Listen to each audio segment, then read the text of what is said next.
Hi everyone and welcome back to the Simple Knit podcast. My name is Eleanor.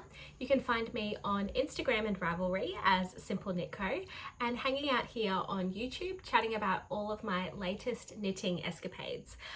Today I've got a few things to share with you. I've got a couple of projects that I've finished recently and a couple that I'm working on as well. So if you would like to hear about that, pour yourself a drink, grab your craft, and yeah, let's just get straight into it because I'm very excited about the things that I have been making recently. They're all sitting in like a pile here in front of me on the table. But yeah, I love them all. So let's just get into it. The first project that I finished this year, so in January, was this amazing pair of socks. So this is just a self-styled vanilla sock pattern. Oh, can't even see the whole thing on screen. Good job, Eleanor. This is just vanilla socks. So I did 20-ish rows of 2x2 ribbing and then a slip stitch heel flap and gusset and just a standard wedgie toe on the end. But obviously the most exciting thing about these socks is this amazing self-striping yarn that I have. So this is the colorway Eldridge by the amazing Half-Baked Hand Dyed. Danny is my favorite sock yarn producer. She makes the most amazing hand-dyed self-striping sock yarns. You should definitely check her out. But this was a special limited edition colorway that she did because obviously it is quite labor intensive to dye. So there are these big black sections with little white speckles and then a little micro stripe rainbow. Actually, you can see the color transition better here on the heel flap. So I'm absolutely obsessed with these socks. I think I knit this pair of socks in like 2 weeks, which is very, very fast for me. I know that's like normal sock speed for some people, but that's very fast for me. And I'm just absolutely obsessed with how they turned out. I'm really stoked with, obviously I could intentionally control where I started my heel flap. So being able to start that with a little rainbow, but the fact that for the size I wanted, I was able to like finish perfectly, like a little bullseye on the toe. That makes me very, very satisfied.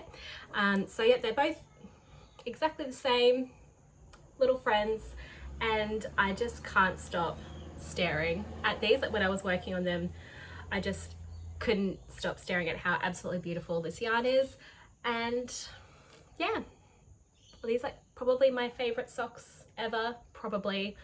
I can't imagine anything better. I kind of, in my head, was referring to them as like my dark side of the moon socks, because they have that like album art vibe.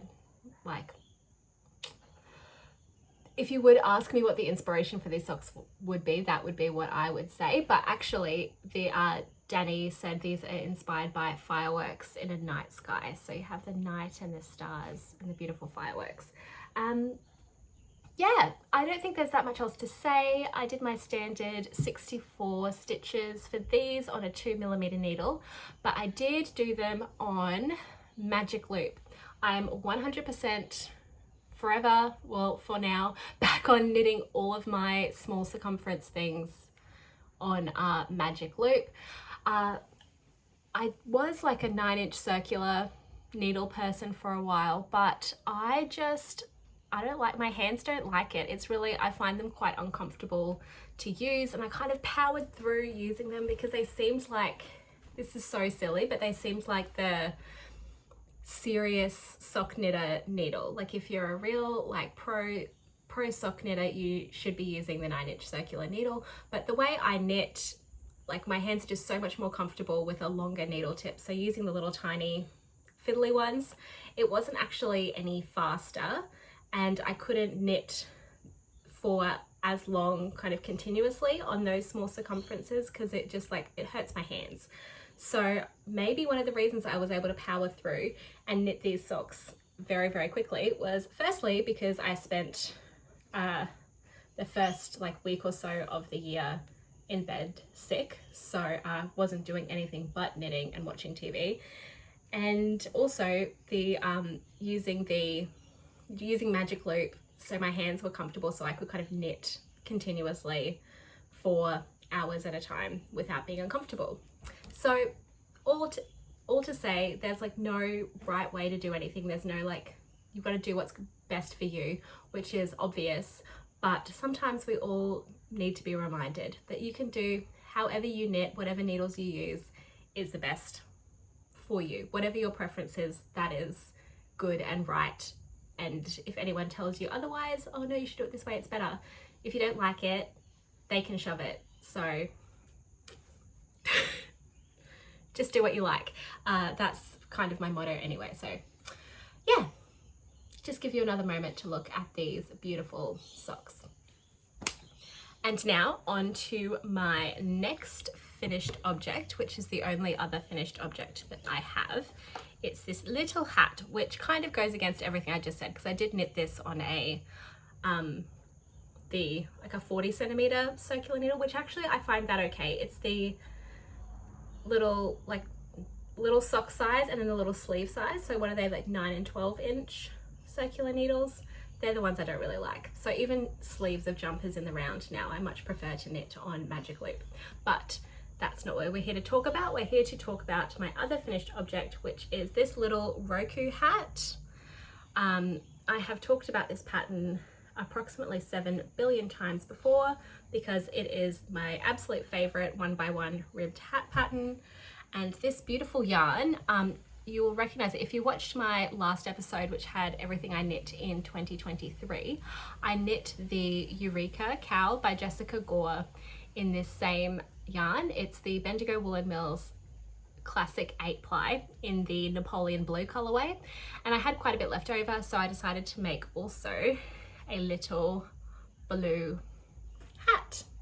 I accidentally did one too many rows at the top, so like the crown is a little bit pointy, which is annoying, but even though it is 7 billion degrees right now, I will very quickly try it on for you so you can see. It's just like a very cute little 1x1 ribbed hat.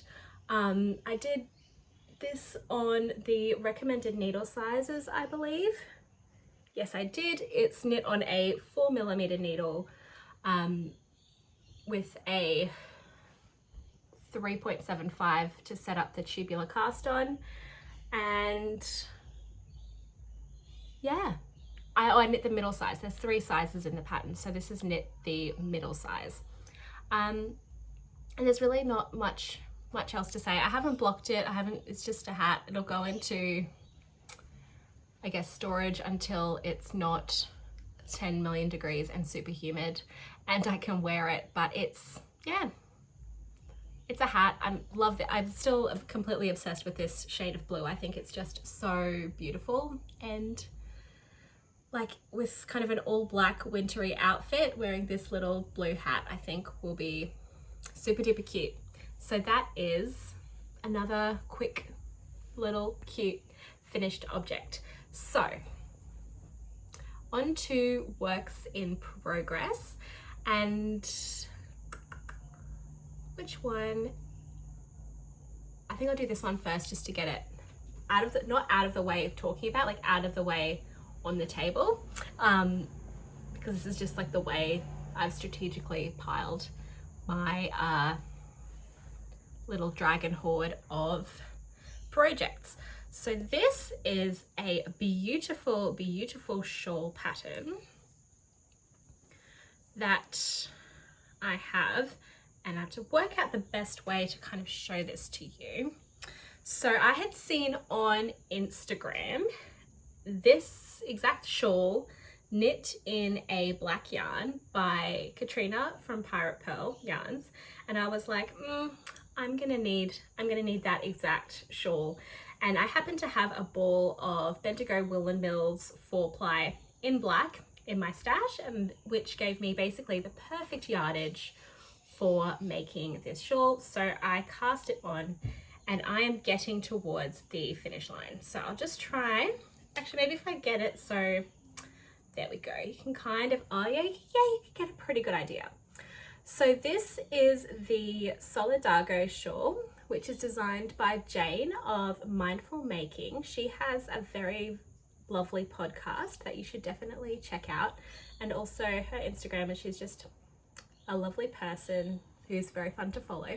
So definitely check that out. But this is a really lovely just 4-ply shawl pattern that has these panels of stockinette and garter stitch, and then these 2 panels of this really fun, very geometric lace pattern. And I kind of love that.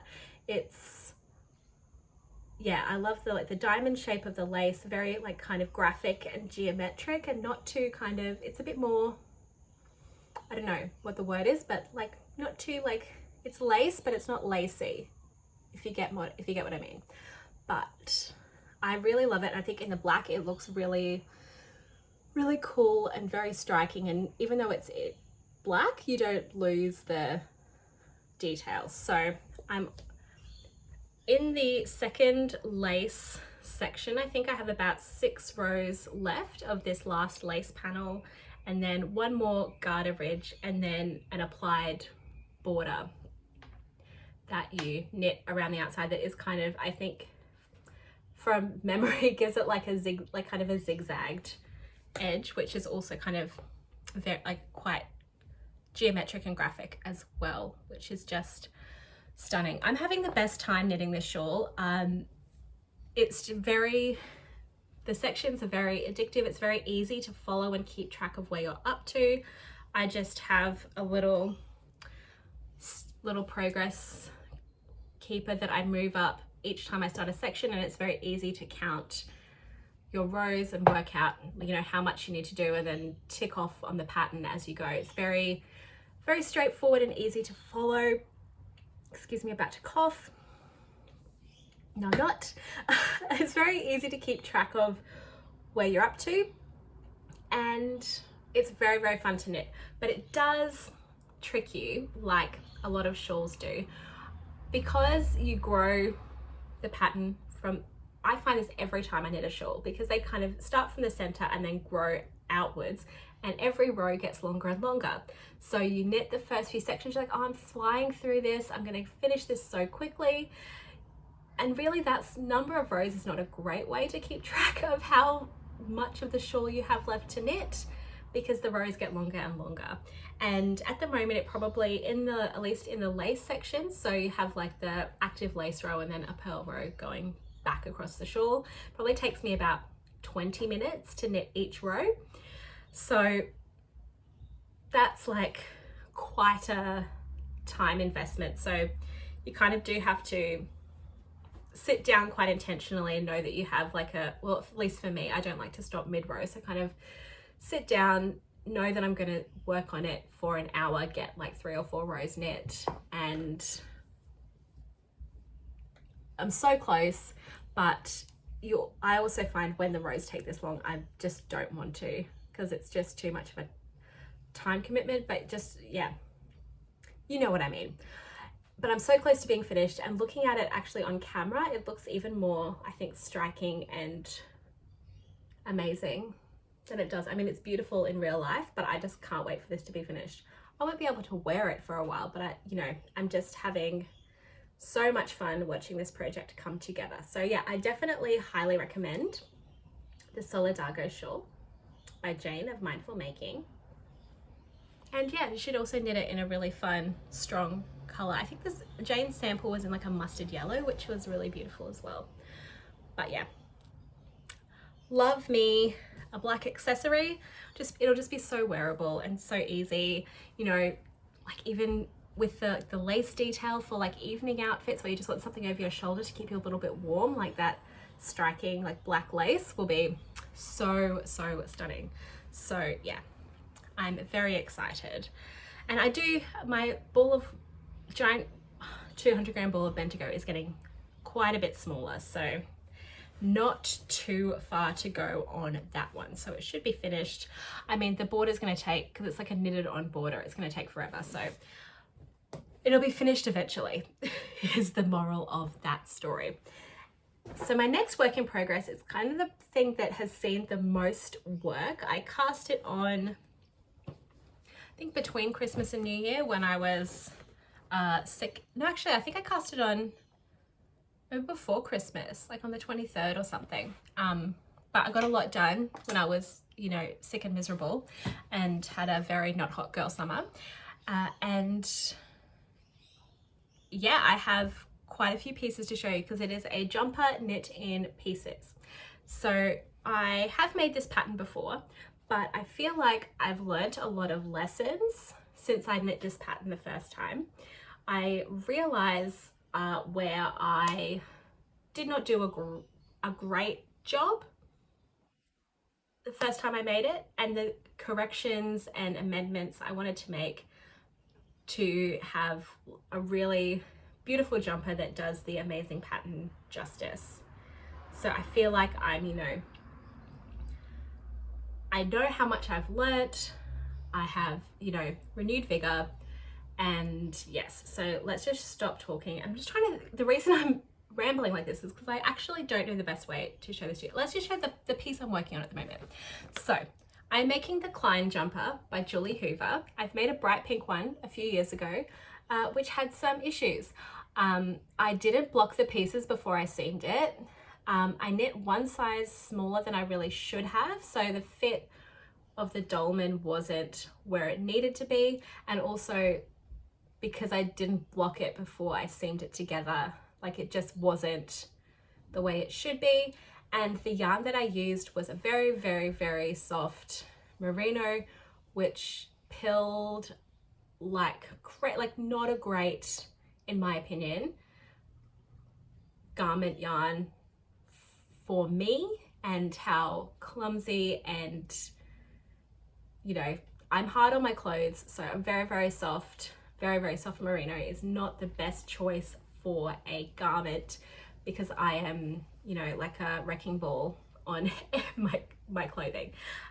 Beautiful for like shawls, beautiful for smaller accessories that don't get as much wear, but like a jumper, not the best choice. So didn't get a lot of wear out of that jumper, even though I love the construction and I love the idea of this pattern.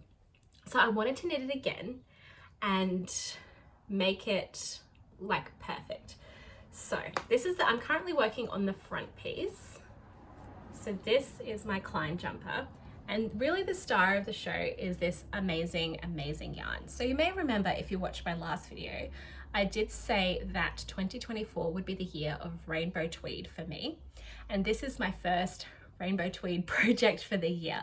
So this insanely beautiful yarn is Hedgehog Fibers Tweedy in the Noir colorway. So it's black with these amazing multicolored speckles all over the place.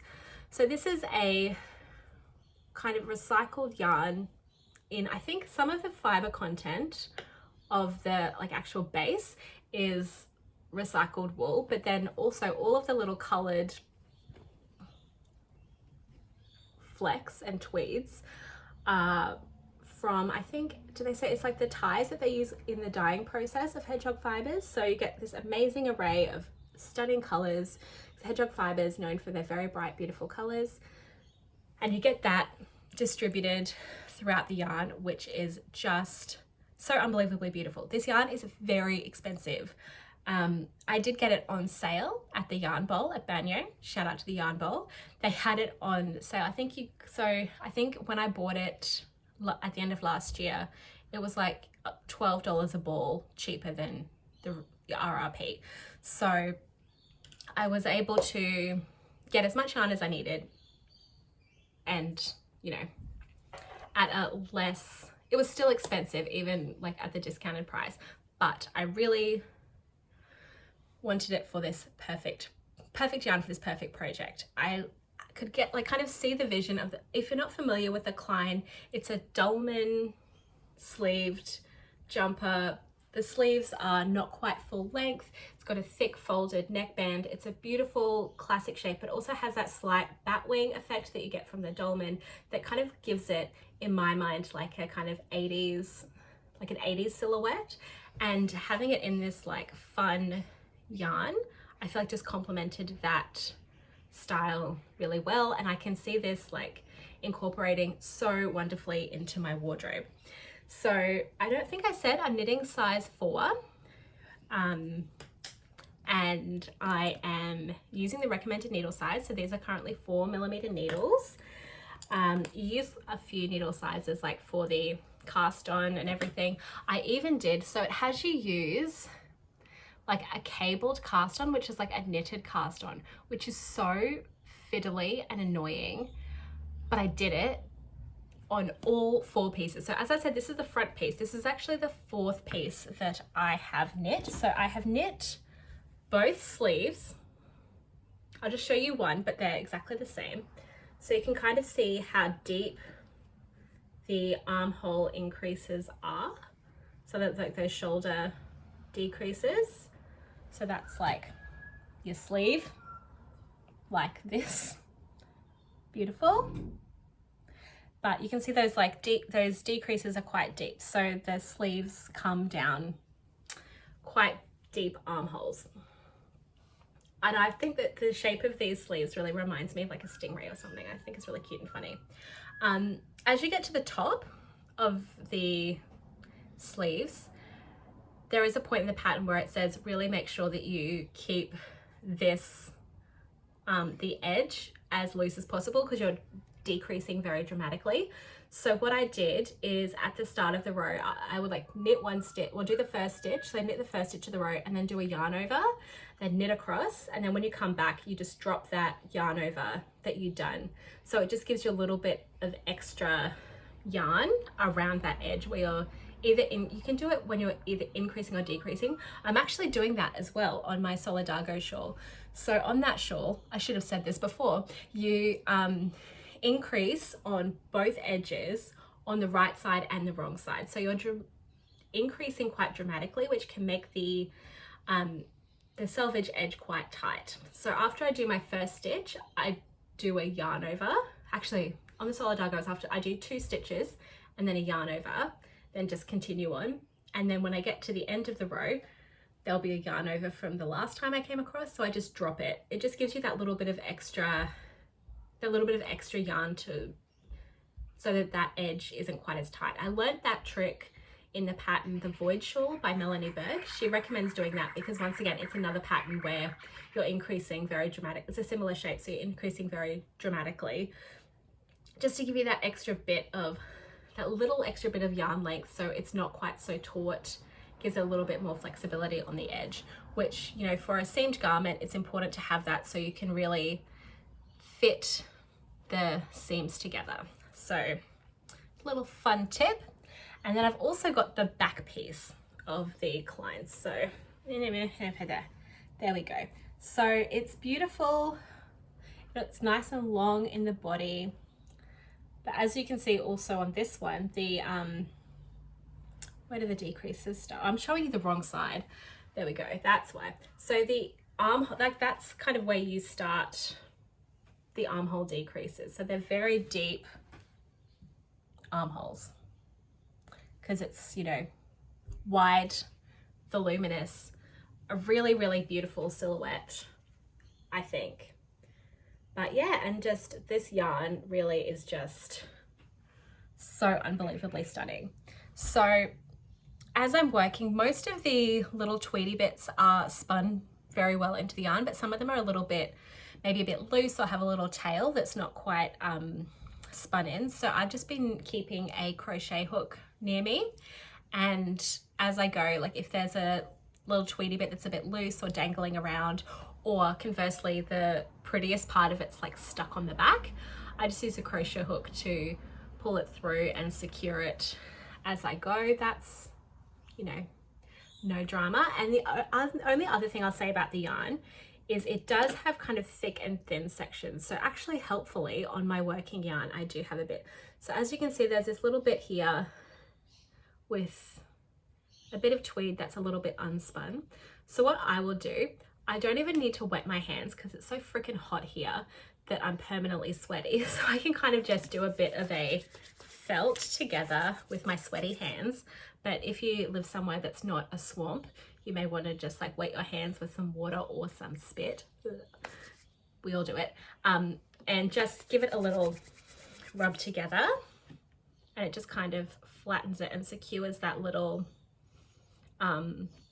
tweedy bit in there. But it does have these bits of yarn that are like thick and thin. So if you don't like that, this may not be the yarn for you. I like it. I think it just gives a fun texture and energy to the fabric. This is just a plain like stockinette fabric. So having those like thick and thin bits just like adds a bit of texture, adds a bit of fun. So also maybe then if you were doing like a lace or something, this may not be the best yarn for that. But yeah, I'm just so thrilled. This is a project that I've genuinely been daydreaming about making for over 12 months. Ever since, you know, I kind of had been thinking about this yarn and thinking about this pattern, and just like, it's kind of just a match, for, in my mind, a match made in heaven. I just think it's so beautiful. And I love a seamed garment. I feel like you really see the construction in a slightly more like, I don't know, tangible way. You do have to have faith in the pattern. I know a lot of people love a top-down seamless jumper because they can try it on as they go and perfect the fit as you go. But I find every time I do that, I still am not 100% happy with what I did, and think if I would have just followed what the pattern said, I would have liked this better than doing like what I feel like I should do. But so when, you know, when you've got your seamed garment, it's like knowing that, you know, knowing where you may want the jumper to be longer or shorter and making those adjustments as you go. But then when it comes together, when you seam it together, it's just magic. And also for knitting a jumper in a disgusting Australian summer, it's much more comfortable to work with these smaller pieces than to have like a whole garment on the needles at once. So yeah, team seam forever. But yes, I'm just so thrilled. I've just started on the decreases of the body, so I'm about halfway through lengthwise, but the rows will be getting shorter. And then all I have to do, I haven't blocked any of these pieces yet. I've kept thinking, you know, I'm going to block them, but then it's been like raining and on and off, and I'm just going to block them all together, I think, when I finish this front piece. And then all I have to do is seam it together and then do the double folded neckband, and I have a jumper that I will be able to wear in like 3 months time when it's not hot. But this fabric is just so beautiful. I love it so much. So yeah, highly recommend the pattern. I have knit the pattern before, as I said. Everything I didn't like about my first version of this was entirely user error. So yes, it is definitely, like, I feel like this is like a renaissance, you know, like going back to a pattern and really like learning from my judgments before to make something I'm really stoked about. So yeah, that is, hopefully will be a finished object next time I talk to you guys, because I love it so much and just want to work on it all the time. So one last work in progress that I just cast on not that long ago. I needed some handbag knitting once I'd finished that hat and the socks, and once the shawl was not in a position for me to be carrying it around because it was too big and I was having to knit lace. I just cast on a little sock. So I have knit this pattern before. This is the Easy Feet socks by Jessica Gore of the Sweater Collective, and except I do modify it to knit. This pattern was originally written to be toe up, and I knit it cuff down because I don't like knitting toe up socks. I've done 20 rows of 2x2 rib, which for some reason looks like freakishly long on this sock, but once it stretches out, oh yes, it's fine, whatever. And then the body of the sock has this like lovely squishy textured pattern. So this beautiful yarn is from Owl of Athena Fiber Arts. It is her, I wrote it down, Delphi sock base, which is like a 20% Australian merino, no, 80% Australian merino, 20% nylon sock yarn. This colorway is called Albadine, and it's just all these beautiful purple tones from the pinky through to the blue, but all, you know, that just the full spectrum of purples. It's just so pretty. So I wanted something, this yarn base, as you can see, is very like, I don't know if you can see, it's like very round and bouncy and plush. This is very fluffy. It's an absolutely beautiful base. I would 100% get this again. It's really like, as like round and fluffy. It's stunning. So I definitely felt that it would lend itself to a nice textured pattern. I also, because it's not self-striping, I hate counting rows in socks. So that's one reason I like self-striping yarns, is because you can make the socks matching just by counting the stripes rather than counting the rows that you've knit. And then otherwise I kind of want something else that I can count rather than counting individual rows. So for this one, I can just count pattern repeats. It's a little 4-row repeat that makes these little ridges that make it super easy to count where you're up to.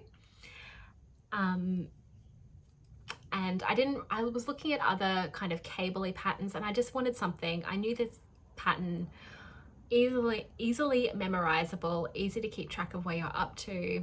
I didn't want to be fiddling around with a cable or something I would need to look at a pattern for. I just wanted something simple. And like my first time at knitting this sock, I like knit it in hospital when I was having surgery. So like did not have a full brain, and easy to keep track of and easy to follow. So I'll be doing a heel flap and gusset in a few more repeats, and then on the foot of the sock you have the pattern on the top and just stockinette on the bottom. And as I said, I have knit this pattern a few times before, so I even know how many pattern repeats I need for the foot. I don't have to think too much, try it on measure. Knitting it on 2mm needles on magic loop. It's just a lovely little sock. And yeah, it's just beautiful and squishy. It feels lovely in your hands. This base is really, really beautiful. Athena Fibre Arts, another great Australian yarn dyer. So yeah, that is everything that I have worked on, finished, done so far in 2024. I can't believe we're actually nearly halfway through February. I had said to myself, oh, like, actually I can even see that I wrote these notes on the 27th of January to do a little January making wrap up, and just didn't feel like filming. The weather has been disgusting here. It's been very, very hot and very, very humid. We've been lucky we've had like relatively mild summers the last few years, so this one is a bit of a doozy. Today has been very overcast and like drizzly rain all day, but still, yeah, like high temps, high humidity, which is to be expected. It's just slightly worse than usual this year, especially on the account also of all like the cyclones and things that they've had up north, which is much worse and more devastating than me complaining about being sweaty. So I hope you and your families are keeping safe and well, regardless of whether you are like in the depths of summer or the depths of winter. Let me know in the comments below what you're working on at the moment. I would love to hear from you. Also feel free anytime to hit me up on Instagram. I'm very active on Instagram, as in, you know, like everyone else, just like scrolling my Discover page until I can scroll no more. So I'm pretty active. If you would like to connect with me, feel free. I will be on Instagram, so you're more than welcome to come and say hi. And yeah, as I said, I hope you're all keeping safe and well, and you are knitting up a storm. I'd love to hear all about it, and I will see you in probably about a month's time to share with you what progress I've made. See you later, guys. Bye.